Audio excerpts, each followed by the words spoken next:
नमस्कार दोस्तों, हाजिर हैं आज की गणित की क्लास में आपके सामने एक नया टॉपिक लेकर के। आज अपन गणित की क्लास में भिन्न संख्याओं के बारे में पढ़ेंगे। किसके बारे में पढ़ेंगे? भिन्न संख्याओं के बारे में। भिन्न और दशमलव एक दूसरे के प्रतिरूप है, यानी भिन्न को दशमलव में बदला जाता है और दशमलव को भिन्न में बदला जाता है। भिन्न संख्याएं किसे कहते हैं? भिन्न का मूल रूप से मतलब होता है किसी भी संख्या का कोई भाग या कोई हिस्सा जो है वो भिन्न है। भिन्न के कई प्रकार होते हैं। सबसे पहले भिन्न का जो प्रकार है वो है उचित, और दूसरा जो भाग है वो है अनुचित। उचित जो भिन्न होती है इसको कभी कभार सम भिन्न भी कहते हैं, और इसको विषम भिन्न भी कहते हैं।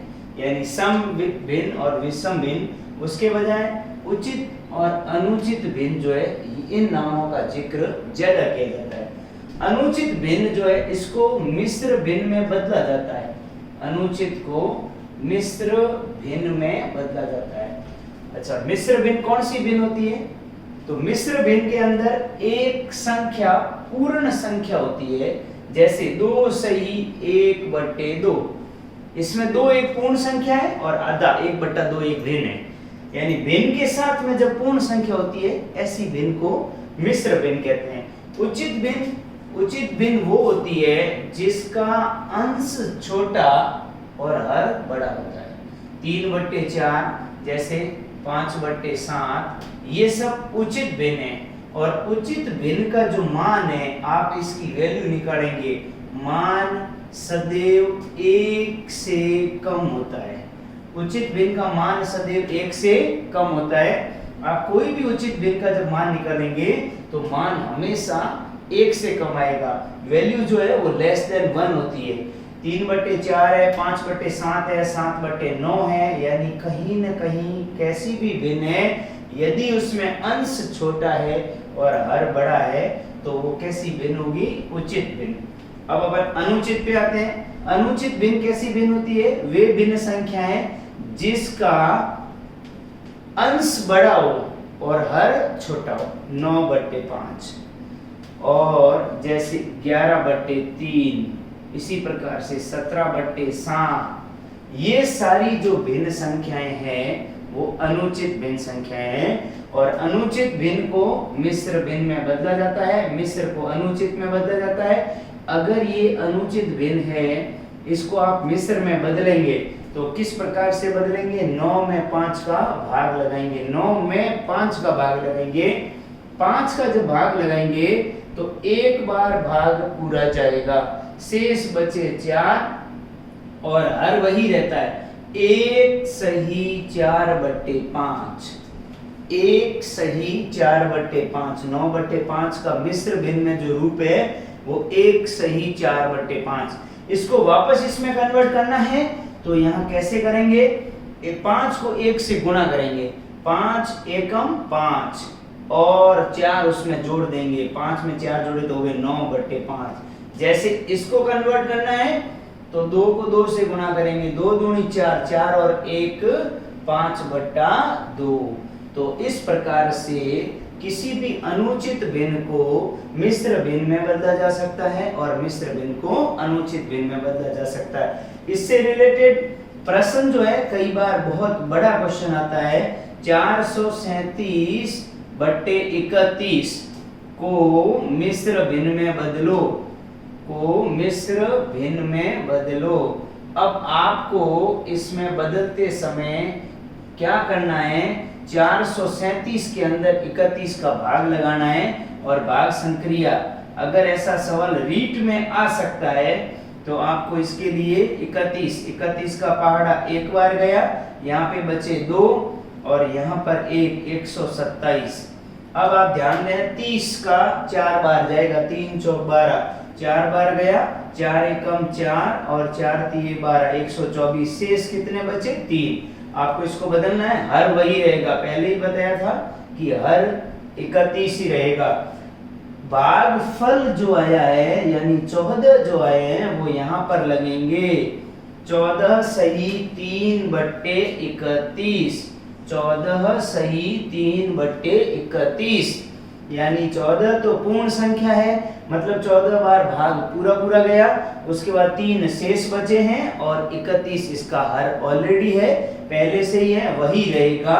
तो ये हमने एक बड़ी सी इस मिश्र भिन्न को, बड़ी सी अनुचित भिन्न को मिश्र भिन्न में बदल दिया है। और कभी मिश्र भिन्न को अनुचित बदलने में आ सकता है ऐसा प्रश्न, आपस में कन्वर्जन संबंधी एक छोटा सा सवाल, तो ये जानकारी आपको होनी चाहिए। बाकी उचित और अनुचित दोनों भिन्न में फर्क क्या है, डिफरेंस क्या है? तो उचित भिन्न का मान सदैव 1 से कम होता है और अनुचित भिन्न का जो मान है वो सदैव 1 से अधिक होता है। अनुचित का जो मान है वो 1 से अधिक होता है। अनुचित भिन्न जो है 1 से अधिक क्या होता है? मान। इसको कभी कभार विषम भिन्न भी कहते हैं। इन दोनों से रिलेटेड एक सवाल ऐसा आ सकता है कभी कभार, तो आप इसको बदलना सीख गए कि अनुचित को मिश्र में कैसे बदलते हैं और मिश्र को अनुचित में कैसे बदलते हैं। मिश्र भिन्न में जोड़, बाकी, गुणा और भाग जो भिन्न की संक्रिया है वो करना मुश्किल रहता है, इसलिए हमेशा जब भी मिश्र भिन्न संक्रिया के रूप में दी गई हो, सामान्यतः उसको आप अनुचित में बदल करके बाद में संक्रियाएं करें। तो ये उचित और अनुचित भिन्न के बारे में था। अब आपको बताएंगे भिन्न संख्याओं की तुलना करना। तुलना संबंधी प्रश्न इस प्रकार से होते हैं कि कौन सी भिन्न बड़ी है, कौन सी भिन्न छोटी है, और आरोही क्रम में लिखना, अवरोही क्रम में लिखना, ये आपको पता करना है। तो सबसे पहले दो भिन्न संख्याओं की तुलना। भिन्न में दो संख्याएं जो है उनकी आपस में तुलना करना, जैसे 4/5 व 7/8। इसमें से बड़ी भिन्न कौन सी है? बड़ी भिन्न कौन सी है, यानी बड़ी कौन सी है, छोटी कौन सी है, अपने को तुलनात्मक रूप से पता करना हो तो क्या करना चाहिए? तो जब भी ऐसी दो भिन्न संख्याएं हैं 4/5 और 7/8, आप इनका वज्र गुणा करें और गुणे में जिस तरफ बड़ा अंक आता है वह भिन्न संख्या बड़ी होगी। जैसे आप इधर ध्यान दें तो 8 चौक 32, इधर गुणा करने पर कितना आ रहा है? 32। 7 पंजे 35, इधर ज्यादा अंक आ रहा है, इसका मतलब 4/5 से 7/8, यानी ये भिन्न बड़ी है और ये भिन्न छोटी है। एक बार और समझें, दो भिन्न संख्याओं की तुलना करते समय आप क्या करें, एक और उदाहरण लेते हैं, 11/13 और 3/4। आपको क्या करना है? वज्र गुणा करना है, और गुणा करते वक्त जिस तरफ बड़ी संख्या आती है वह भिन्न संख्या बड़ी होगी। आप इधर गुणा करें 11 चौके 44, इधर करें तो 13 3 39, ये संख्या बड़ी है, अतः ये भिन्न जो है 11/13 वो बड़ी है और 3/4 छोटी है। सामान्यतः ये ट्रिक जो है, ये मेथड जो है, दो भिन्न संख्याओं की तुलना में आपके लिए बहुत सरल रहेगा। अब आपको बहुत बड़ी भिन्न संख्याएं यानी ज्यादा संख्याएं हैं, 3 4 है, 4 5 भिन्न संख्याएं हैं, और उसको आपको क्या करना है? आरोही क्रम में लिखना है, अवरोही क्रम में लिखना है, इस प्रकार से हल करना है। तो आपको इससे थोड़ा सा आगे बढ़ते हुए अगर दो में तुलना करनी है तब तो आपको ये मेथड अपनाना है और बहुत आसान है। कभी कभार कुछ पैटर्न्स ऐसे होते हैं 7/8, 3/8, 5/8 और 1/8। आप देखें तो इसमें एक पैटर्न है, और पैटर्न क्या है कि सभी का हर समान है। जब भी हर समान होता है तब आपके जिसका अंश बड़ा होता है वह भिन्न बड़ी होती है। अगर आपके भिन्न संख्याओं का सभी का हर समान है तो अंश बड़ा है, वह भिन्न बड़ी होगी। और आपको इसको क्रम में लिखना है। कौन सा क्रम? क्रम लिखना है आरोही। आरोही का मतलब बढ़ता क्रम। बढ़ते क्रम में सबसे पहले सबसे छोटी संख्या आएगी, उसके बाद में उससे बड़ी, उससे बड़ी, उससे बड़ी, उससे बड़ी, ये आरोही क्रम होता है। और इन भिन्न संख्याओं को अगर आपको आरोही क्रम में लिखना है तो सबसे छोटी संख्या है 1/8, इससे बड़ी 3/8, इससे बड़ी 5/8 और इससे बड़ी 7/8। यानी आरोही क्रम में लिखेंगे तो इस प्रकार से आएगी। एक बार और समझ लें कि जब भी विभिन्न भिन्न संख्याओं के हर समान होते हैं तब आपके जिसका अंश बड़ा होता है वह भिन्न संख्या बड़ी होती है, जिसका अंश छोटा होता है वह भिन्न संख्या छोटी होती है। ये ऐसी संख्याओं की तुलना करने में काम आता है जब हर समान हो, और जब हर समान नहीं होते हैं तब आपके पास में अगर 2-3 संख्याएं भिन्न संख्याएं है तो आप ऐसे वज्र गुणा करके तुलना कर सकते हैं।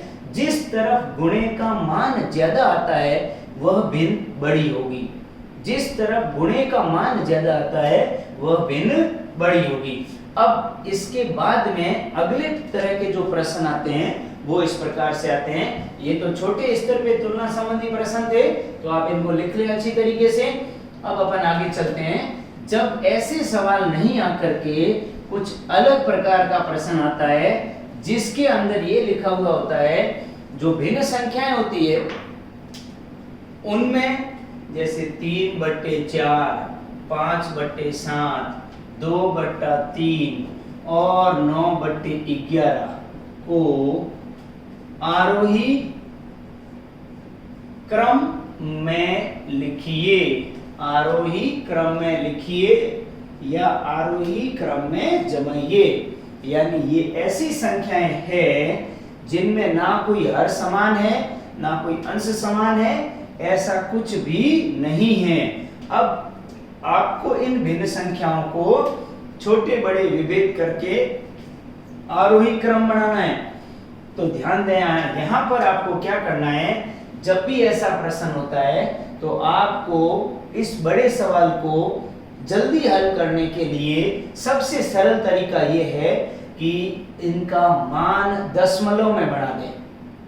बाकी आपके पास ट्रिक है, आप इस तरीके से गुणा करके आप देख सकते हैं, परंतु वो ट्रिक जो है उसमें समय ज्यादा लगेगा। सबसे सरल तरीका यह है कि इन सभी भिन्न संख्याओं के मान फटाफट दशमलव में कन्वर्ट कर दें, और जैसे ही दशमलव में मान कन्वर्ट होंगे तो आपके पास में सारे मान यहाँ सामने दिखेंगे और आप आसानी से देख सकेंगे कौन सी बड़ी है और कौन सी छोटी है। एक उदाहरण बताता हूँ, जैसे 5/9 आपको इसको दशमलव में कन्वर्ट करना है तो बिना सोचे समझे आप इसके सामने 0 लगा दें, ये बन गए 50। 9 का पहाड़ा बोला और आपने यहाँ पर दशमलव से शुरुआत कर दी, 50 है, 9×5 = 45, 0.5। कैसे किया, सबके साथ अगर एक एक 0 लगाते हैं तो सभी के साथ एक एक 0 लगाएं अंश के साथ। अगर 2-2 0 लगाने पड़ रहे हैं, कहीं आवश्यकता पड़ रही है तो सबके साथ ही 2-2 0 लगाएं। सामान्यतः सभी भिन्न संख्याओं के अंश में एक 0 लगाने पर आपके सामने मान आ जाएगा। आपको मूल रूप से मान ये निकालना नहीं है कि कितना होगा, आपको तो तुलनात्मक अध्ययन के लिए एक आंसर चाहिए। जैसे इसको मैंने लिख दिया 30, इसको 50, इसको 20, इसको 90, एक रूपता होनी चाहिए, सबके साथ एक जैसा व्यवहार। इसका भाग दो तो करीब 0.7, 4 का भाग 30 में 28 तक गया, 50 में गया तो यहाँ पर भी 0.7, 20 में तो 0.63, 18, 11 में तो 11×8 = 88। अब आप ध्यान दें यहाँ पर आपके साथ एक रूपता है, दोनों जब अंक एक जैसे आए तो उसमें आपको ठीक आगे भी जाना चाहिए। ठीक आगे इस प्रकार से कि ये 30 के अंदर आपने 4 का भाग लगाया, एक भाग में पूरा आपको यहाँ करके बता रहा हूँ। यहाँ पर आपने क्या किया, पॉइंट लगाया, यहाँ 0 आया, पहले 0 नहीं था, ये 3/7 था, पॉइंट लगाया फिर 0 आया और भाग दिया आपने 4 का। ये 7 चौक 28, पीछे बचे 2, 20। अब 4 का पहाड़ा कितनी बार जाएगा, 5 बार, 0.75। 4×5 = 20 और यहाँ पर आप देखेंगे तो 49, ये 50 जो है ना, ये 50 है और यहाँ पर आपने दशमलव लगा दिया, 7 का पहाड़ा 7, 7 49, पीछे बचा 1, 10, 7 एकम 7, ये है 0.71। तो इन दोनों में जब भी दो अंक ऐसे समान आ जाए तो एक स्टेप आगे आपको हल करना है, ताकि आपको दोनों के अंदर तुलनात्मक अध्ययन मिल जाए। इस प्रकार से थोड़ा सा आप, ये मैंने मैनुअली भाग किया है, पर आप इसको ना करें और आप यहीं से इसको हल करना सीखें, ताकि आपके समय की क्या होगी, बचत होगी। अब आप यहाँ से आराम से देख सकते हैं, बड़े आसानी से आप तुलना कर सकते हैं कि ये जो संख्याएं थी मूल रूप से यही थी, और ये जीरो जो है आपको समझाने के लिए लगाया है। एग्जाम में जब आप प्रश्न हल करते हैं तो जो एक प्रश्न में लिखा हुआ है उसमें हल्के से यहाँ जीरो लगा दें, फिर ये मान लिख दें। आपको लिखना आरोही, आरोही में सबसे छोटा ये 0.6, तो 2/3, फिर ये 0.7, ये 71 है, ये 75 है, ये 60 है, ये 80 है। ऐसे बड़े आसानी से तुलना हो सकती है। दूसरी है, इससे बड़ी है 5/7, फिर इससे बड़ी है आपके पास में 75, 3/4, फिर इससे बड़ी है 9/11। ये भिन्न संख्याएं आपने किस क्रम में लिख दिया, आरोही क्रम में लिख दिया। साथियों, आप किसी भी गाइड में पढ़ें, किसी भी कोचिंग में पढ़ें, किसी भी टीचर से पढ़ें, पर ये ध्यान दें कि हमें कोई भी ट्रिक या कोई भी मेथड ऐसा सीखना चाहिए जो सब प्रश्नों में काम आए। ऐसे प्रश्नों को हल करने के लिए हर जगह अलग अलग ट्रिक अपनाई जाती है, हर जगह अलग अलग आपको बताया गया है। कभी तो इनका हर समान करने के लिए, कभी इनकी तुलना, जैसे मैंने दो प्रश्नों में, दो भिन्न संख्याओं में तुलना वाला जो मेथड बताया कि भाई आप ऐसे गुणा करो। कभी और आपको नई चीज बताएंगे कि अंश और हर में कितना अंतर है, अंतर ज्यादा होता है वो कम होगा, अधिक होगा, ऐसे कई मेथड्स है। मेरा ये मानना है, पढ़ा करके अनुभव के साथ में मैंने ये सीखा है कि ये जो मेथड है ये सबसे बेस्ट मेथड है और सबसे उपयुक्त मेथड है, जिसको हर एक स्टूडेंट कम समय में बड़े आसानी से कर सकता है। तो आप इस मेथड को जरूर अपनाएं। अपन इस मेथड से दूसरा प्रश्न और हल करते हैं। 11/7, यहाँ ध्यान दें, 11/7। दूसरा आपके पास में है 5/8, तीसरा है 9/11 और 5/9। ये कुछ भिन्न संख्याएं हैं।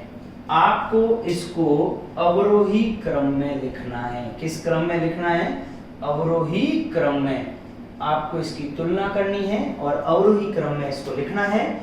तो अब आप इन भिन्न संख्याओं में ये चीज ध्यान दें, ये है 11/7, ये है 5/7, 8, ये 9/11 और 5/9। इसमें से ये अलग भिन्न है। अभी हमने भिन्न का वर्गीकरण पढ़ा था, ये अनुचित भिन्न है, और अनुचित भिन्न के अंदर इसका जो अंश है वो बड़ा है और हर क्या है, छोटा है।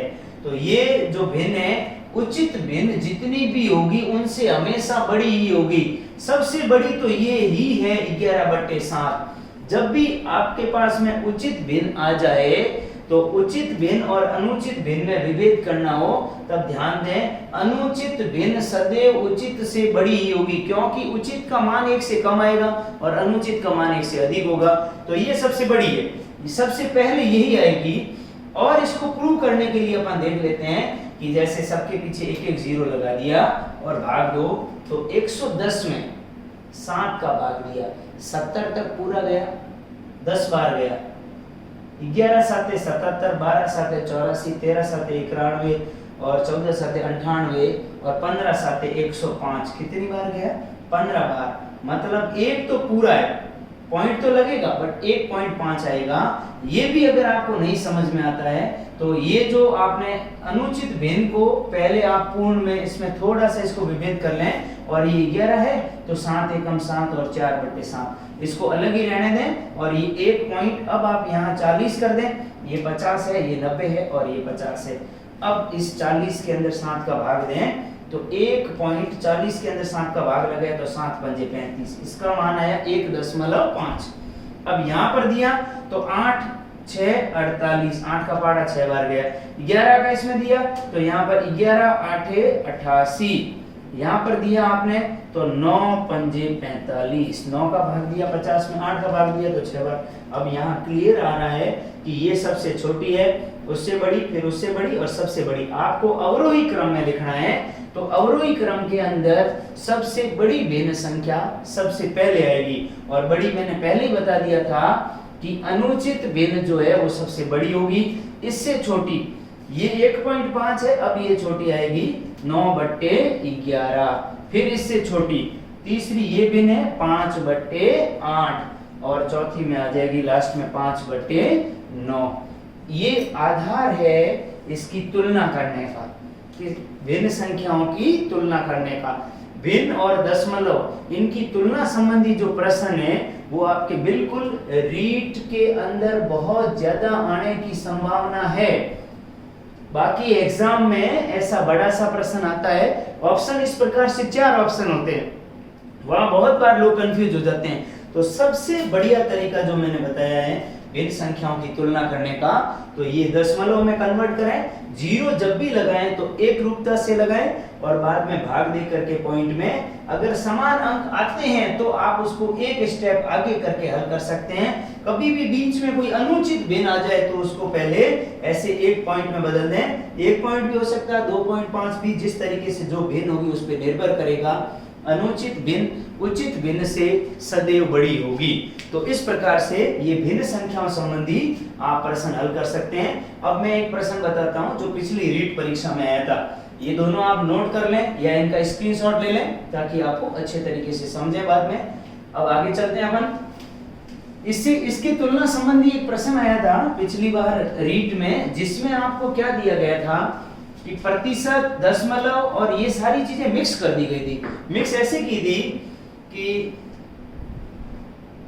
1/3, एक तो लिखा था 1/3, एक लिखा था 31/100, दूसरा लिखा था 33%, चौथा लिखा था 310/1000, 310/1000। इसके अंदर 310, 333 में से सबसे बड़ी संख्या कौन सी है? यहां ध्यान दें, प्रश्न मूल रूप से इस प्रकार का था कि उसके अंदर एक तो आपके पास में था भिन्न, दूसरा 10% और एक जो था जिसमें दशमलव था, और वो दशमलव और कुछ भी था जैसा भी। यानी प्रश्न को इस प्रकार से बनाया गया था कि किसी विद्यार्थी को भिन्न संख्या का, प्रतिशत का और दशमलव का, इन तीनों का पूर्ण ज्ञान है, वही इसको हल कर सकता है। और मैंने अभी आपको एक मेथड बताया था, एक विधि बताई थी कि आप कैसी भी संख्याएं हैं उसको इस तरीके से कन्वर्ट करें, सबके मान दशमलव में निकाल दें तो आपको मालूम चल जाएगा कौन सी बड़ी है और कौन सी छोटी है। मूल रूप से सेम प्रश्न नहीं है, परंतु प्रश्न का आधार यही था, एक प्रतिशत, एक दशमलव, एक भिन्न और एक और संख्या। इस प्रकार से 4 संख्याएं दे रखी थी और चारों में तुलना करके आपको उसमें से छोटी या उसमें से बड़ी संख्या बतानी थी। तो मैंने अभी आपको जो विधि बताई थी उसमें आप उसका ध्यान दें, तो यहाँ देखेंगे आप वो विधि सबसे सटीक बैठती है, सबसे सरल बैठती है इस ऐसे प्रश्नों को हल करने के। 1/3 का अगर आप दशमलव में मान ज्ञात करेंगे तो 0.3333 चलता रहेगा। ये आप सब लोग जानते हैं क्योंकि अगर 10 बढ़ेंगे 3 का भाग लगाया तो ये अशांत आवर्ती प्रकार का दशमलव होगा। और इसको अगर आप दशमलव में कन्वर्ट करेंगे तो 0.31, 2 जीरो है तो 2 दशमलव, ये यहाँ पर खत्म हो गया है। ये 33% है, मतलब 33/100 है और इसका मान 0.33 ही आएगा, इससे आगे नहीं बढ़ेगा। यहाँ ध्यान दें, इन दोनों में तुलना आवश्यक है। और ये 0.32 है तो इसका मान अपने आप दशमलव में दिया गया है 0.32। अब आपको इन चारों में तुलना करनी है, बड़ी कौन सी है, छोटी कौन सी है, ये पता करना है। तो ये जो संख्या है, 4 ही संख्या है, चारों का मान आपने दशमलव में निकाल दिया।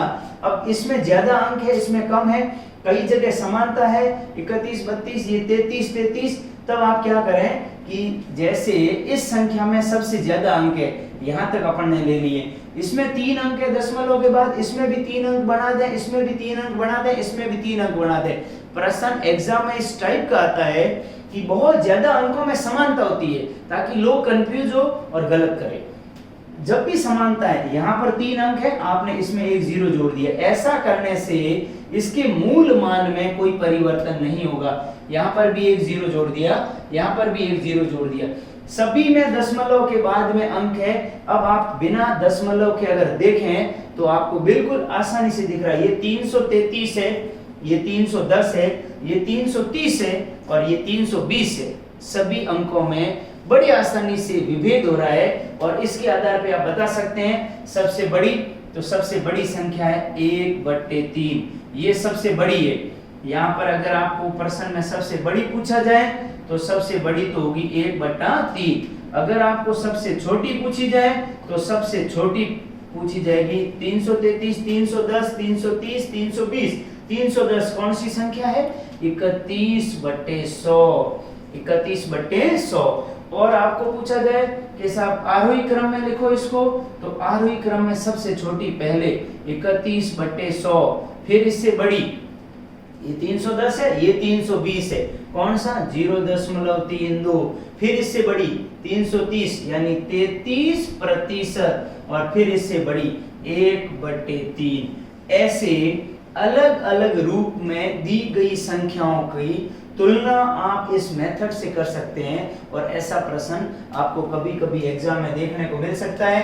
कभी इसमें और चेंजेस हो सकता है, कई बार ऐसा लिखा जा सकता है 0.47 और केवल 7 पे बार हो तो ये संख्या 0.477 अशांत आवर्ती दशमलव है और इसको इस तरीके से लिखें। कभी आपको एग्जाम में ऐसी संख्या मिल सकती है 0.3 और बार, अगर आपने इस 3 बार वाले को 30 बना दिया तो आप गलत बना रहे हो। बार का मतलब है इस अंक की पुनरावृत्ति हो रही है और आपको इसको इस तरीके से बना करके हल करना है। ये भी यहाँ पर लिखे हुए हो सकते हैं और इनकी तुलना की जा सकती है। तो इस तरीके से आप कैसा भी सवाल है एग्जाम में, किसी भी तरह का प्रश्न है, उसको हल किया जा सकता है। आजकल किसी भी कंपटीशन को क्रैक करना आसान नहीं है।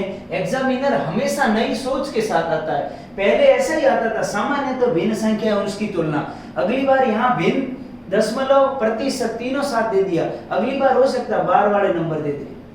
आपको उनका मेथड क्या बनता है, बार वाला नंबर किस तरीके से उसका दशमलव में मान बनता है, तो ये थोड़ा सा उससे आगे तक करना मतलब किस तरीके से हल किया जाता है, उसका मान क्या होता है, ये ध्यान रख करके हल करना है। समानता अंकों में बहुत बार परीक्षा में दी जाती है, पेपर में दी जाती है, ताकि लोग कंफ्यूज हो। तो इस तरीके का प्रश्न पिछले एग्जाम में आया था। आगे भी तुलनात्मक क्वेश्चन आपको पक्का मिल सकता है, तो तुलना करना बहुत अच्छी तरीके से आप सीखें और भिन्न संख्याओं के बारे में, भिन्न संख्याओं की तुलना करना, ये आज आपने पढ़ा है। अब इससे थोड़ा सा अपन आगे चलते हैं, ये आप अच्छी तरीके से नोट कर लें।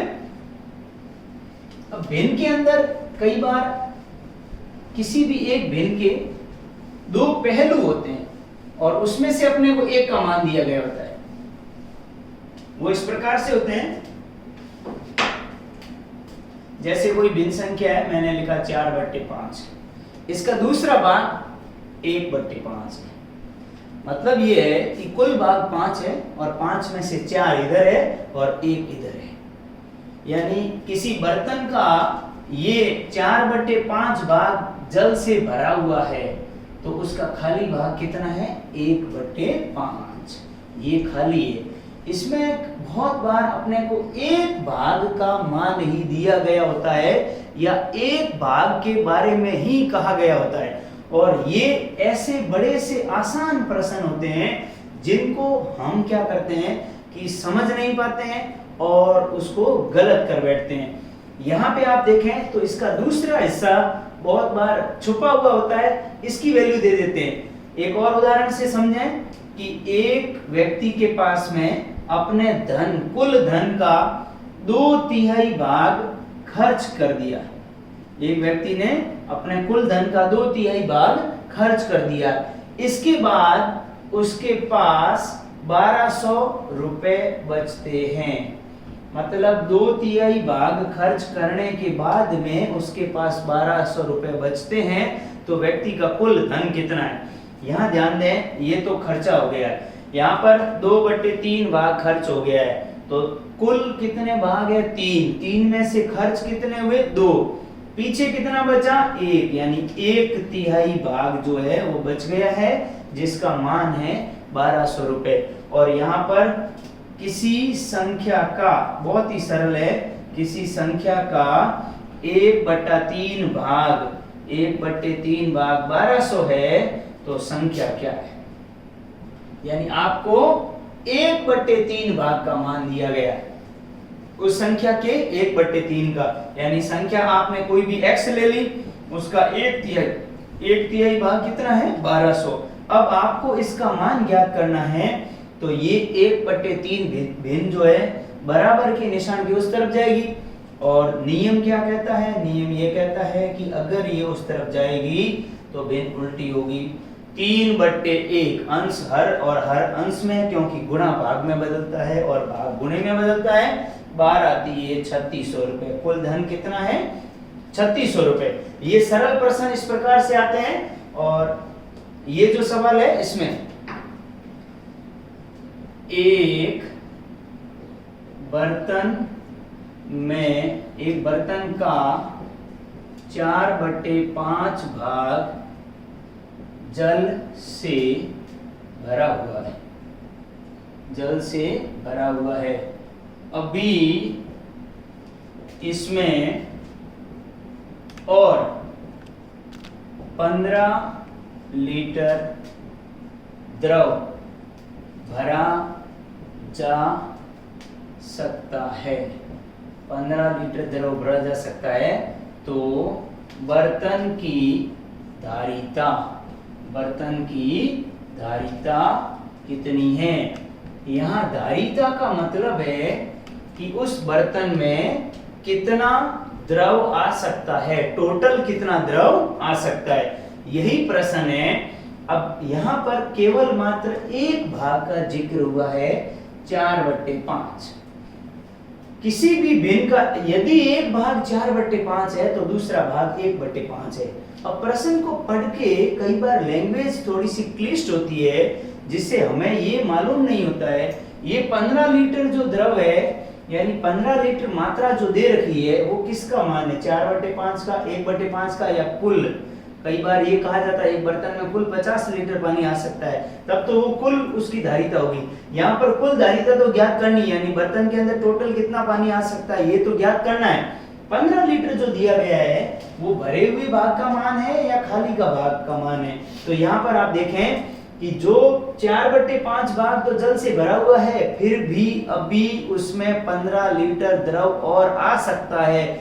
मतलब जो भाग खाली है और उसका मान है आपके 15 लीटर, यानी इतने भाग का 1/5 भाग जो है उसका मान 15 लीटर है। ये जैसे ही पता होगा तो किसी संख्या का 1/5 भाग कितने लीटर है? 15 लीटर है। अब आपको संख्या ज्ञात करनी है, मतलब कुल धारिता। तो x बराबर 15 गुणा 5/1, 15 पंजे 75 लीटर है। यानी बर्तन में कुल कितना द्रव आ सकता है? 75 लीटर। ऐसे प्रश्नों के अंदर आपको ये पता करना है कि जो मान एक वैल्यू आपको दे रखी होगी, वो वैल्यू 3 चीजों में से किसी की भी हो सकती है। 3 का मतलब है जैसे ये भिन्न थी तो यहाँ पर 3/3 कुल आय, दूसरा खर्च और बचत। इन तीनों में से जिसका भी मान दिया गया है, दूसरे का मान आप सीधा ज्ञात कर सकते हैं। और प्रतिशत, ये भिन्न संख्या है, अनुपात, समानुपात, इन सब के अंदर एक बहुत ही शानदार मेथड्स बैठता है, और वो ये है मान ज्ञात करना है। मान दिया गया है और जिसका भी मान दिया गया है उसका संख्यात्मक मान कितना है। ये मेथड जो है आप अच्छी तरीके से पढ़ें। मान ज्ञात करना है, 1/5, 2/5, 3/5, कैसे भी, इसके आधार पे आप सीधा जिस भिन्न का मान दिया गया उसको यहाँ लिखें, जिसका मान ज्ञात करना उसको यहाँ लिखें, जिसका मान दिया गया यहाँ, और संख्यात्मक मान जैसे इसमें 1200 रुपए है, इसमें 15 लीटर है, और भी खंबे संबंधी प्रश्न हो सकता है जिसके अंदर खंबे की लंबाई होगी मीटर में। इस प्रकार से आप हल कर सकते हैं। आगे भी आप वीडियो देखते रहें। भिन्न के अंदर खंबे संबंधी प्रश्न बहुत बार आता है और इस बार भी आगे भी आने की संभावना है। बाकी भिन्न की तुलना, भिन्न का लसब मसब, ऐसे प्रश्न इसमें से बनते हैं। बहुत बहुत धन्यवाद, मिलते हैं अगले वीडियो में।